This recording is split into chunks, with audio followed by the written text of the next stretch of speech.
Hello friends, welcome to my channel. Today I will discuss poem by Sylvia Plath. All the slides are pre-written for each and every line. I will read every slide and in last of the video I will go through figures of speech. So let's start the video.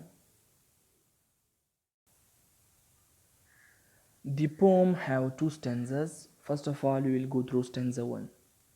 So the first line of stanza 1 is I am silver and exact.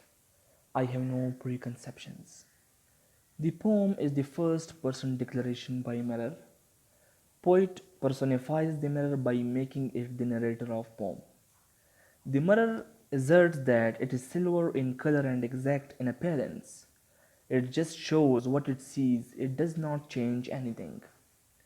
The second line is whatever I see, I swallow immediately. Whatever the mirror sees, it reflects the image back without any alteration. Swallowing everything is a metaphor for reflection.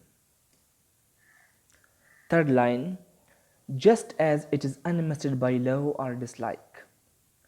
Love and dislike have been compared to mist.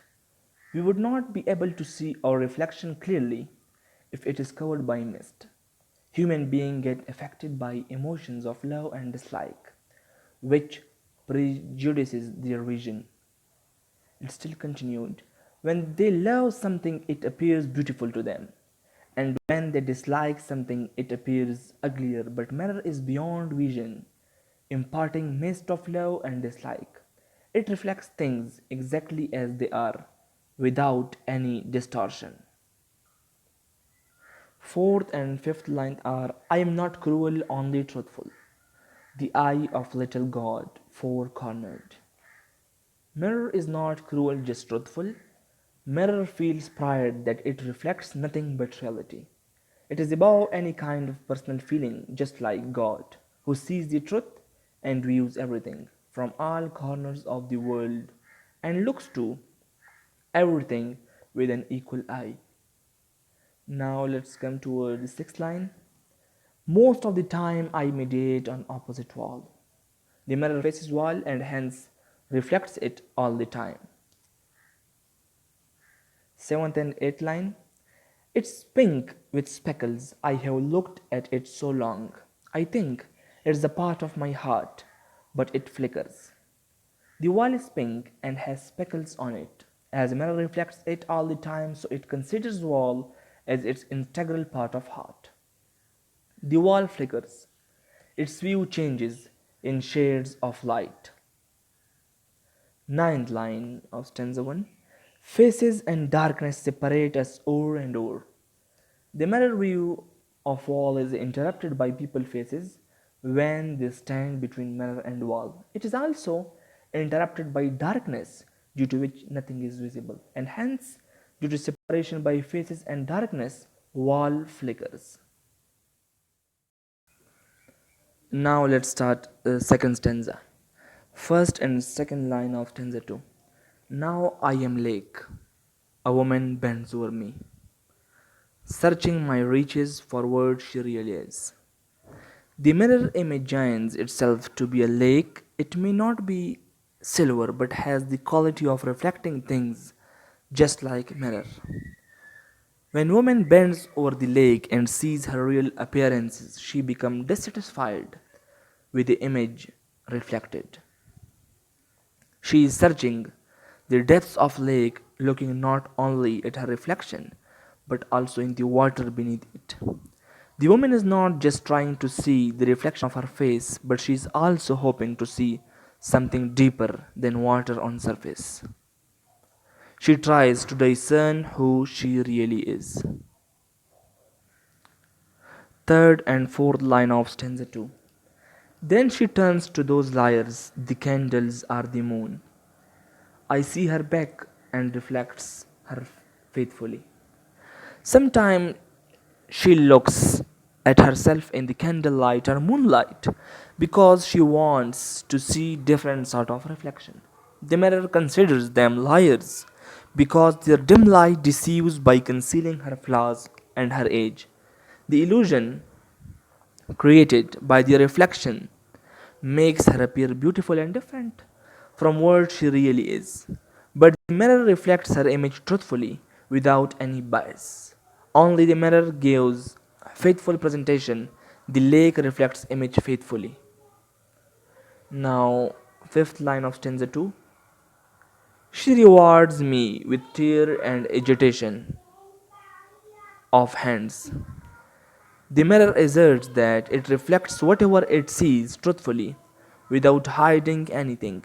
The true image makes the woman frustrated and depressed.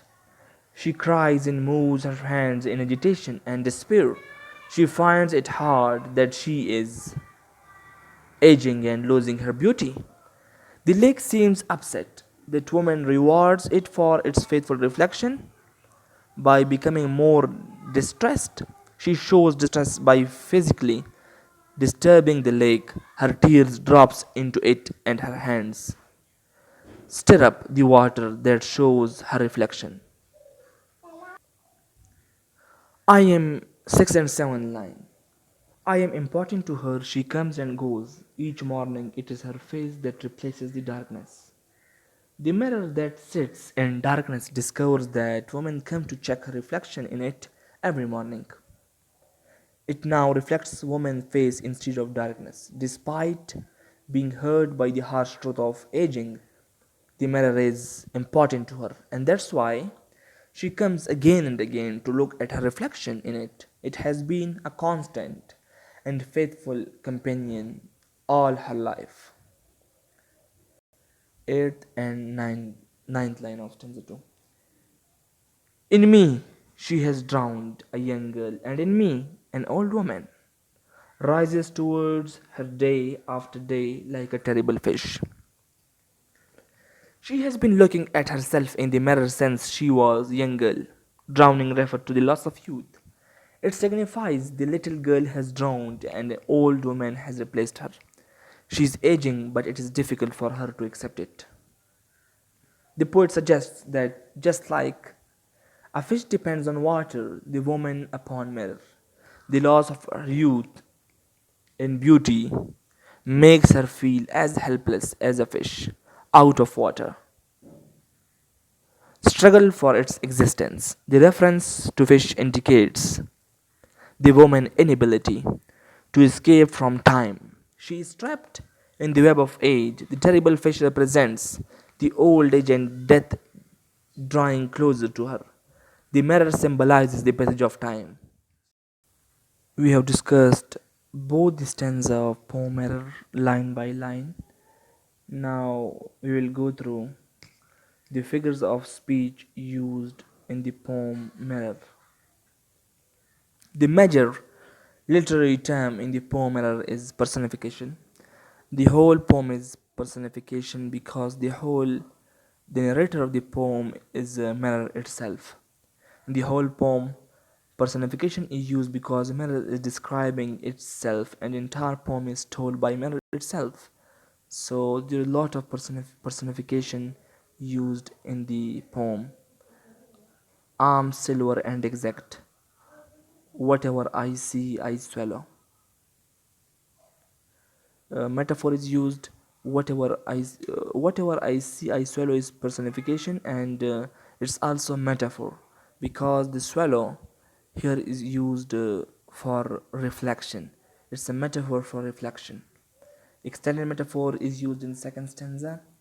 In second stanza, mirror is compared with lake, which is example of extended metaphor because the comparison of mirror with lake is going on through certain lines. Uh, so it's the example of extended metaphor. One of the example, one of the literary term is used in simile because it rises towards her day after day like a terrible fish. Like is used, so it's a simile.